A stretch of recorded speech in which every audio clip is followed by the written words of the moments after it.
MES ಪುಂಡರ ವಿರುದ್ಧ ಕನ್ನಡಿಗರ ಸಮರ. ಕನ್ನಡ ಸಂಘಟನೆಗಳಲ್ಲಿ ಮೂಡುತ್ತಾ ಸಹಮತ. ಕನ್ನಡಿಗರ ಮೇಲೆ ಮರಾಠಿಗರ ದಬ್ಬಾಳಿಕೆ ಖಂಡಿಸಿ ಮತ್ತು ಬೆಳಗಾವಿಯಲ್ಲಿ ಎಂಇಎಸ್ ಪುಂಡರಿಗೆ ಕಡಿವಾಣ ಹಾಕುವಂತೆ ಆಗ್ರಹಿಸಿ ವಿವಿಧ ಕನ್ನಡ ಪರ ಸಂಘಟನೆಗಳು ಮಾರ್ಚ್ 22ಕ್ಕೆ ಕರ್ನಾಟಕ ಬಂದ್ಗೆ ಕರೆ ನೀಡಿದೆ. ನಿನ್ನೆ ಬೆಂಗಳೂರಿನಲ್ಲಿ ವಿವಿಧ ಕನ್ನಡ ಸಂಘಟನೆಗಳ ಸಭೆ ಸೇರಿ ಈ ಮಹತ್ವದ ನಿರ್ಧಾರವನ್ನ ತೆಗೆದುಕೊಂಡಿದೆ. ಆದರೆ ಕನ್ನಡದ ಇನ್ನುಳಿದ ಸಂಘಟನೆಗಳು ವಾಟಾಳ್ ನಾಗರಾಜ್ ನೀಡಿರುವ ಕರೆಗೆ ಒಗ್ಗಟ್ಟು ಸಹಮತ ನೀಡ್ತಾವ ಎಂಬ ಪ್ರಶ್ನೆ ಶುರುವಾಗಿದೆ. ನಾವು ಸುಮ್ಮನೆ ಕೂತ್ಕೊಳ್ಳಕ್ಕಾಗೋದಿಲ್ಲ. ಇದು ಕನ್ನಡಿಗರ ಸ್ವಾಭಿಮಾನ, ಕನ್ನಡಿಗರ ಗೌರವ. ಇದಕ್ಕಾಗಿ ಕನ್ನಡ ಒಕ್ಕೂಟ ಇಡೀ ರಾಜ್ಯಾದ್ಯಂತ ಅಖಂಡ ಕರ್ನಾಟಕ ಬಂದ್, ಉತ್ತರ ಕರ್ನಾಟಕದ ಅಭಿವೃದ್ಧಿ, ಬೆಳಗಾವಿಯ ಅಭಿವೃದ್ಧಿ, ಕಲ್ಯಾಣ ಕರ್ನಾಟಕದ ಅಭಿವೃದ್ಧಿ, ಮೇಕೆದಾಟು, ಇಡೀ ರಾಜ್ಯಕ್ಕೆ ಸಂಬಂಧಪಟ್ಟಂತ ಎಲ್ಲ ಬೇಡಿಕೆಗಳು ಹಾಕಿದ್ದೇವೆ.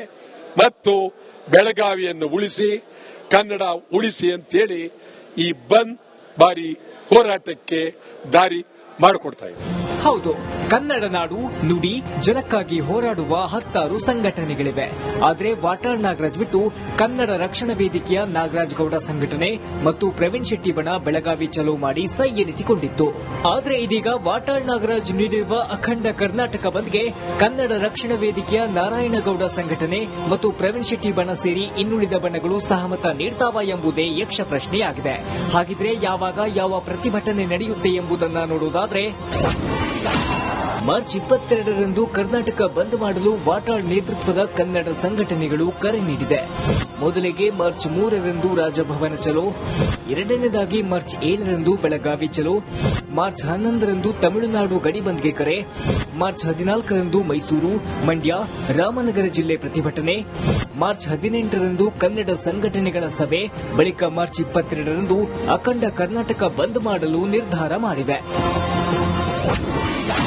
ಕರ್ನಾಟಕ ಬಂದ್ಗೆ ಫಿಲ್ಮ್ ಚೇಂಬರ್ ಬೆಂಬಲ.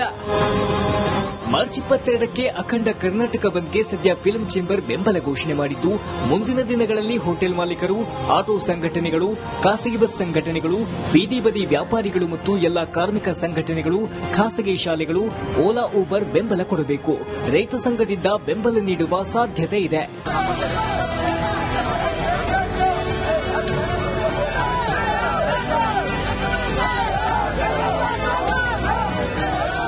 ಮಾರ್ಚ್ 22ರಂದು ಬೆಳಗ್ಗೆ 6ರಿಂದ ಸಂಜೆ 6ರವರೆಗೆ ಅಖಂಡ ಕರ್ನಾಟಕ ಬಂದ್ಗೆ ಕರೆ ನೀಡಿರುವ ಬಂದ್ ಯಶಸ್ಸಿಗೆ ಎಲ್ಲರೂ ಸಹಕರಿಸಬೇಕೆಂದು ಮನವಿ ಮಾಡಿದ್ದಾರೆ. ಬಂದ್ಗೆ ಎಲ್ಲಾ ಸಂಘಟನೆಗಳು, ಕನ್ನಡ ರಕ್ಷಣಾ ವೇದಿಕೆಯ ನಾರಾಯಣಗೌಡರು, ಕನ್ನಡ ರಕ್ಷಣಾ ವೇದಿಕೆಯ ಪ್ರವೀಣ್ ಶೆಟ್ಟಿ ಸೇರಿ ಬೆಂಬಲ ನೀಡಬೇಕೆಂದು ವಾಟಾಳ್ ನಾಗರಾಜ್ ಒತ್ತಾಯಿಸಿದ್ದಾರೆ. Bureau report, republic Kannada. Okay, ಇದು ಈ ಪ್ರಾಬ್ಲಮ್ ಬಹಳ ಮುಖ್ಯವಾಗಿರುವಂತದ್ದು. ನೀವು ಪ್ರತಿಷ್ಠೆಯಾಗಿ ಮಾಡಬಾರ್ದು, ಮಾಡಿ ಇಲ್ಲ ಅಂತಲ್ಲ, ಅದನ್ನು ಕನ್ನಡ ಪ್ರತಿಷ್ಠೆ ಆಗಲಿ. ಯಾರು ಹೋರಾಟ ಮಾಡಿಲ್ಲ ಅಂತನಾ? ನಾರಾಯಣಗೌಡರ ಹೋರಾಟ ಏನು ಕಡಿಮೆನಾ? ಪ್ರವೀಣ್ ಶೆಟ್ಟಿ ಹೋರಾಟ ಕಡಿಮೆನಾ? ಅಥವಾ ವಾಟಾಳ್ ನಾಗರಾಜ್ ಅವರ ಹೋರಾಟ ಕಡಿಮೆ? ವಾಟಾಳ್ ನಾಗರಾಜ್ ಅವರು ನಿಮ್ಮ ಲೆವೆಲೇ ಬೇರೆ, ದಯವಿಟ್ಟು ಅರ್ಥ ಮಾಡ್ಕೋಬೇಕು. ನಿಮ್ಮ ಲೆವೆಲೇ ಬೇರೆ, ಆಯ್ತಾ? ನೀವು ಹೆಂಗೆ ಅಂತಂದ್ರೆ ರಾಜ್ಕುಮಾರ್ ಇದ್ದಂಗೆ, ಆಯ್ತಾ? ನೀವು ಡೈರೆಕ್ಷನ್ ಕೊಡಬೇಕು, ನೀವು ಡೈರೆಕ್ಷನ್ ಕೊಡಬೇಕು. ಆಮೇಲೆ ನಿಮ್ಮ ಗೌರವವನ್ನು ಯಾರು ಕಡಿಮೆ ಮಾಡಕ್ ಸಾಧ್ಯನೂ ಇಲ್ಲ. ಇವನ್ ನಾರಾಯಣಗೌಡರಾಗಲಿ ಪ್ರವೀಣ್ ಶೆಟ್ಟರಾಗಲಿ ಅದನ್ನು ಬೇಕಿದ್ರೆ ಉಳಿದವರು ಮನವರಿಕೆ ಆದ್ರೂ ಮಾಡ್ಕೊಡಬಹುದು, ಅದರಲ್ಲಿ ಎರಡು ಮಾತಿಲ್ಲ. ಆದರೆ ನಿಮ್ಮ ಪ್ರತಿಷ್ಠೆಗಾಗಿ ನಾನು ಹೇಳಿದ್ ನಡೀಬೇಕು ಅಂತ ಅಂದ್ಬಿಟ್ಟು ಕನ್ನಡವನ್ನ ಯೂಸ್ ಮಾಡ್ಕೋಬೇಡಿ. ಕನ್ನಡ ಅಲ್ಲದೆ ಬೇರೆ ಯಾವುದಕ್ಕಾದ್ರೂ ನೀವು ಬಂದು ಅಂತ ಹೇಳಿದ್ರೆ ಆಗತ್ತಾ? ಆಮೇಲೆ ಯಾವುದಾದ್ರೂ ಒಂದು ಕೂತು ಎಲ್ಲರೂ ಸೇರಿ ಒಂದು ಪ್ಲಾನ್ ಮಾಡಿ. ನಾವು ಇಷ್ಟಪಡೋದೇನಪ್ಪಾ ಅಂತಂದ್ರೆ, ಎಲ್ಲ ಕೂತಿರ್ತೀರಲ್ವ ನೀವು, ಆಗ ಆ ಹೇಳಿಕೆ ಬರಲಿ ಒಂದು ಪತ್ರಿಕಾಗೋಷ್ಠಿ. ಆಗ ನಮಗೂ ಅನ್ಸುತ್ತೆ ನಮ್ಮ ಕನ್ನಡ ಹೋರಾಟಗಾರರು ಹೇಗೆ. ಯಾಕಂದ್ರೆ ನೋಡಿ, ನಾನು ಪ್ರತಿಯೊಬ್ಬರಿಗೂ ನಾವು ಏನು ಛೋಟಿ ಮೂ ಬಡಿ ಬಾತ್ ನಾವು ನಿಮಗೆಲ್ಲ ಹೇಳುವಂತದ್ದಲ್ಲ. ಒಂದು ಕಾಲಘಟ್ಟದ ನಂತರ ನೆಕ್ಸ್ಟ್ ಜನರೇಷನ್ ಹೆಂಗ್ ತಗೋಬೇಕು ನಿಮ್ಮನ್ನ ಅಂತ ನೀವು ಅರ್ಥ ಮಾಡ್ಕೊಡ್ಬೇಕು ನಮಗೆ. ಅದು ವಾಟಾಳ್ ನಾಗರಾಜ್ ಇರ್ಬೋದು, ನಾರಾಯಣಗೌಡರು ಇರ್ಬೋದು, ಅಥವಾ ಪ್ರವೀಣ್ ಶೆಟ್ಟಿ ಇರ್ಬೋದು, ಅಥವಾ ಎಲ್ಲ ನನಗೆ ಶಿವರಾಮೇಗೌಡರು ಅಂತೆಲ್ಲ ಇದಾರಲ್ಲ, ಎಲ್ಲರನ್ನ ನಾನು ಹೇಳ್ತಿರುವಂಥದ್ದು ಒಗ್ಗಟ್ಟಾಗಿ ಹೆಂಗ್ ಹೋಗ್ಬೇಕು ಅಂತ ನೀವು ನಮಗೆ ತೋರಿಸ್ಕೊಡ್ಬೇಕಾಗತ್ತೆ. ಇದು IPL ಮ್ಯಾಚ್ ತರ ನಾನು ಪದೇ ಪದೇ ಅದೇ ಉದಾಹರಣೆ ಕೊಡ್ತಾ ಇರ್ತೀನಿ. IPL ಮ್ಯಾಚ್ ಅಂತ ಹೇಳುವಾಗ ನಾವು ಸ್ಟೇಟ್ ಅದೇ ಗೆಲ್ಬೇಕು, RCB ಗೆಲ್ಬೇಕು, ಚೆನ್ನೈ ಸೋಲ್ಬೇಕು ಅಂತಿರುತ್ತೆ, ಅಥವಾ ಚೆನ್ನೈನ ಕ್ಯಾಪ್ಟನ್ ಸೋಲ್ಬೇಕು ಅಂತಿರುತ್ತೆ ಎಷ್ಟೇ ದೊಡ್ಡವರಾಗಿದ್ರು ಕೂಡ. ಆದ್ರೆ ಭಾರತದ ಕ್ಯಾಪ್ಟನ್ ಅಂತ ಹೇಳುವಾಗ ಇಲ್ಲ ಅವ್ರು ಗೆಲ್ಬೇಕು ಅಂತಿರುತ್ತೆ. ಹಾಗೆ ಸೊ ನಮ್ಮ ಸಣ್ಣ ಪುಟ್ಟ ಪ್ರತಿಷ್ಠೆಗಳು ಇರಬಹುದು, ಇಲ್ಲ ಅಂತಲ್ಲ. ಆದ್ರೆ ಕರ್ನಾಟಕ ಬಂದು ಮತ್ತು ಅಂತ ಹೇಳುವಾಗ ನೋಡಿ, ಆಸ್ ಎ ಮೀಡಿಯಾವಾಗಿ ಹಿಂದೆ ಕಾವೇರಿ ವಿಚಾರಕ್ಕೆ ಮಾಡಿದಾಗಲೂ ಕೂಡ ದೊಡ್ಡ ಮಟ್ಟದಲ್ಲಿ ರಿಪಬ್ಲಿಕ್ ಕನ್ನಡ ಕೂಡ ಸಪೋರ್ಟ್ ಮಾಡಿತ್ತು. ನೀವು ಮೀಡಿಯಾಗಳನ್ನು ಕೂಡ ಕನ್ಫ್ಯೂಸ್ ಮಾಡಾಕ್ಬೇಡಿ, ಯಾವುದಕ್ಕೆ ಕೊಡಬೇಕು ಯಾವುದಕ್ಕೆ ಕೊಡಬಾರದು ಅಂತೇಳಿ. ಇದು ನಮ್ಮ ಕಳಕಳಿಯ ವಿನಂತಿ ನಿಮ್ಮಲ್ಲಿ. ನೀವು ಕೂತು ಆಲೋಚನೆ ಮಾಡ್ಕೊಳ್ಳಿ. ಮಾರ್ಚ್ 18 ಕನ್ನಡ ಸಂಘಟನೆಗಳ ಸಭೆ ಅಂತ ಹೇಳಿದಿರಿ, ಎಲ್ಲರೂ ಬರ್ತಾರ ಅದಕ್ಕೆ ಇಲ್ವಾ? ಹಂಗಾಗಬಾರ್ದು.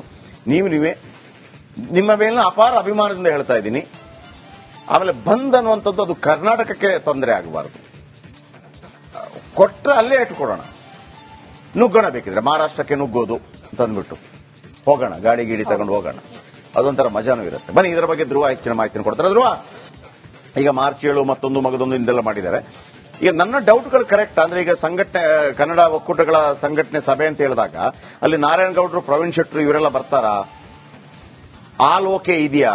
ಪಾಪ ಎಲ್ಲರೂ ಕೂಡ ಕನ್ನಡಕ್ಕಾಗಿ ಒಮ್ಮೊಮ್ಮೆ ಕೆಲವು ಪ್ರತಿಷ್ಠೆಗಳನ್ನು ಕೂಡ ಸೈಡ್ಗಿಟ್ಟು ಮ್ಯಾನೇಜ್ ಮಾಡ್ತಾ ಇದ್ದಾರೆ. ಯಾಕೆ ಎರಡೆರಡು ಪ್ರತಿಭಟನೆಗಳು ಮತ್ತೊಂದು ಯಾಕಾಗತ್ತೆ ಇದು? ಅದನ್ನು ಸರಿ ಮಾಡೋರು ಯಾರು ಇಲ್ವಾ ಕೂತು? ಈಗ ಕನ್ನಡ ಚಿತ್ರರಂಗದಲ್ಲಿ ಏನಾದರೂ ಪ್ರಾಬ್ಲಮ್ ಇದ್ರೆ ಅಂಬರೀಷ್ ಇದ್ರೆ ಪ್ರಾಬ್ಲಮ್ ಸಾಲ್ವ್ ಆಗ್ತಾ ಇತ್ತು, ರಾಜ್ಕುಮಾರ್ ಇದ್ರೆ ಪ್ರಾಬ್ಲಮ್ ಸಾಲ್ವ್ ಆಗ್ತಾ ಇತ್ತು. ಈಗ ಸದ್ಯಕ್ಕೆ ಅದು ಇಲ್ಲ. ಈ ಕನ್ನಡ ಸಂಘಟನೆಗಳದ್ದು ಕೂಡ ಹಂಗೇನೆ ಅಲ್ವಾ? ಈಗ ಅಟ್ಲೀಸ್ಟ್ ನನಗನ್ಸುತ್ತೆ ಇವರನ್ನೆಲ್ಲ ಕರೆದು ಅಟ್ಲೀಸ್ಟ್ ಸಿದ್ದರಾಮಯ್ಯನವರು, ಯಾಕಂದ್ರೆ ಸಿದ್ದರಾಮಯ್ಯನವರು ಕನ್ನಡ ಕಾವಲು ಸಮಿತಿ ಅಧ್ಯಕ್ಷರಾಗಿ ಆರಂಭದಲ್ಲಿ ಅವರಾಗಿದ್ದೇ ಕನ್ನಡ ಕಾವಲು ಸಮಿತಿ ಅಧ್ಯಕ್ಷ. Is one of the finest Kannada teacher. ಅಂದ್ರೆ ಅವ್ರ ನಮಗೆಲ್ಲ ಸವರ್ಣ ದೀರ್ಘ ಸಂಧಿ, ಲೋಪ ಸಂಧಿ ಇದೆಲ್ಲ ಮರ್ತೋಗಿದೆ. ಅವ್ರು ಎಂತ ಅದ್ಭುತವಾಗಿ ಪಾಠ ಮಾಡಿದ್ರು ಅಂತಂದ್ರೆ ಅದರ ಬಗ್ಗೆ ಬಹಳ ಅದ್ಭುತವಾದ ಅವರಿಗೊಂದು ಸೆಲ್ಯೂಟ್ ಆ ವಿಚಾರಕ್ಕೆ ಸಂಬಂಧಪಟ್ಟ ಹಾಗೆ. ಏನ್ ಧ್ರುವ ಇದು, ಹೆಂಗೆ ಇದು?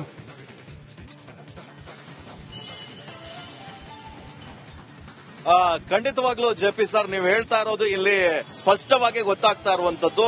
ಕರ್ನಾಟಕ ಬಂದ ವಿಚಾರದಲ್ಲಿ ಈ ಕನ್ನಡ ಅಂದ್ರೆ ಹೋರಾಟ ಮಾಡೋರ ನಡುವೆ ಸಮನ್ವಯತೆ ಕೊರತೆ ಇದೆ, ಅವರೇ ಒಗ್ಗಟ್ಟಾಗಿಲ್ಲ. ವಾಟಾಳ್ ನಾಗರಾಜ್ ಅವರು ಈಗ ಬಂದ್ಗೆ ಕರೆ ಕೊಟ್ಟಿದ್ದಾರೆ.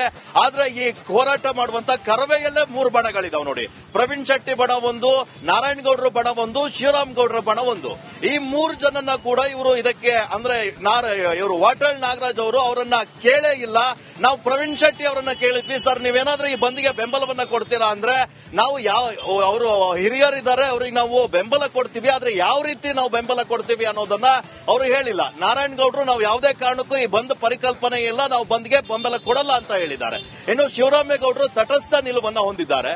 ಹೀಗಾಗಿ ಈ ನಾಯಕರ ಅಂದ್ರೆ ಈ ಹೋರಾಟದಲ್ಲಿ ಮುಂಚೂಣಿಯಲ್ಲಿ ನಿಲ್ಬೇಕಾದವರೇ ಒಗ್ಗಟ್ಟಿಲ್ಲದೆ ಬೇರೆ ಬೇರೆ ಸಂಘಟನೆಗಳಿಗೆ ಕರೆ ಕೊಟ್ರೆ ಈ ಬಂದ್ ಯಶಸ್ವಿ ಆಗಲ್ಲ.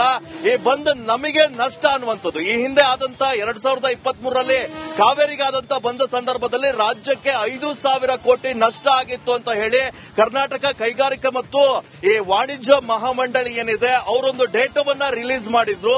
ಹೀಗಾಗಿ ಬಂದ್ ಮಾಡೋದ್ರಿಂದ ನೀವು ಹೇಳ್ದಂಗೆ ನಮಗೆ ನಷ್ಟ ಹೊರತು ಯಾರಿಗೂ ಲಾಸ್ ಇಲ್ಲ. ನಮ್ಮ ರಾಜ್ಯಕ್ಕೆ ಕೋಟ್ಯಾಂತರ ರೂಪಾಯಿ ನಷ್ಟ ಮಾಡಿಕೊಂಡು ಈ ತರ ಬಂದ್ ಮಾಡೋದು ಯಾಕೆ ಅನ್ನುವಂಥದ್ದು ಕೂಡ ಇಲ್ಲಿ ಪ್ರಶ್ನೆ ಆಗಿದೆ. ಇನ್ನೊಂದು ವಿಚಾರ ಅಂದ್ರೆ ಈ ಸಾರಿಗೆ ಸಂಘಟನೆಗಳು ಯಾವುದೇ ಕಾರಣಕ್ಕೂ ಕೂಡ ನಾವು ಮಾರ್ಚ್ ಮತ್ತೆ ಏಪ್ರಿಲ್ ನಲ್ಲಿ ನಡೆಯುವಂತ ಬಂದ್ಗೆ ಬೆಂಬಲ ಕೊಡಲ್ಲ ಅಂತ ಹೇಳಿದ್ದಾರೆ. ಕಾರಣ ಇಷ್ಟೇ, ಮಾರ್ಚ್ ನಲ್ಲಿ ದ್ವಿತೀಯ PUC ಪರೀಕ್ಷೆ ಆರಂಭವಾಗುತ್ತೆ. ಮಾರ್ಚ್ ಮೊದಲ ವಾರದಲ್ಲಿ ಅದು 20ನೇ ತಾರೀಕುವರೆಗೂ ನಡೆಯುತ್ತೆ. 21ರಿಂದ SSLC ಪರೀಕ್ಷೆ ಆರಂಭವಾಗುತ್ತೆ.